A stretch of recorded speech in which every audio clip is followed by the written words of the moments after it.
తనకంటూ ప్రత్యేక స్థానాన్ని మాజీ ఎంపీ రమేష్ రాథోడ్ సంపాదించుకున్నారని ఎంపీ ఈటెల రాజేందర్ అన్నారు. ఆదిలాబాద్ అభివృద్ధికి రమేష్ చేసిన కృషి మరవలేనిదని వ్యాఖ్యానించారు.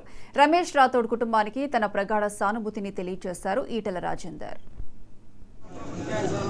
ఆదిలాబాద్ జిల్లా పరిషత్ చైర్మన్గా ఆదిలాబాద్ పార్లమెంట్ సభ్యులు వారు ఈ ఆదిలాబాద్ నియోజకవర్గ ప్రజానికానికి అందించిన సేవలు మరవలేనివి.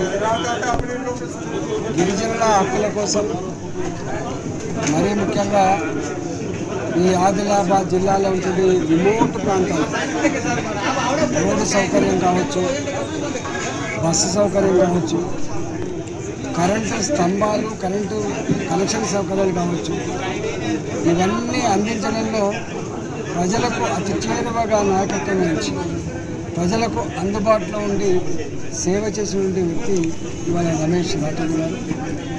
అనతి కాలంలోనే ఆదిలాబాద్ జిల్లాలో తనకంటూ ఒక గుర్తింపుని గౌరవం తెచ్చుకున్న వ్యక్తి రమేష్ రాథోడ్ గారు. రమేష్ రాథోడ్ గారు భారతీయ జనతా పార్టీలో జాయిన్ అయి పార్టీని నలుచరుగా విస్తరించడంలో ఆయన పాత్ర చాలా గొప్పది. ఇవాళ చిన్న వయసులోనే 50-59 సంవత్సరాల వయసులోనే వారు ప్రజలకు దూరం కావడం, మరీ ముఖ్యంగా ఆదిలాబాద్ జిల్లా ప్రజానికానికి తీరని లోటుగా భావిస్తాను.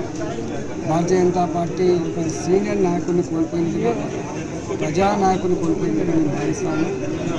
వారి సేవలు ఆదిలాబాద్ నియోజకవర్గ ప్రజానికం చిరస్థాయిగా గుర్తుంచుకునేటువంటి ఆయన ఎంత ఫెరోషియస్గా, ఎంత గంభీరంగా ప్రజల పక్షాన ఎంతకైనా తెగించి కొట్టాలని నాయకుడిగా పేరు పొందిన కాబట్టి ఆయన ఆత్మకు శాంతి కలగాలని, ఆయన కుటుంబ సభ్యులకు ప్రగాఢ సానుభూతిని తెలియజేస్తూ వారిని భగవంతుడు ఆ కుటుంబాన్ని చల్లగా చూడాలని చెప్తే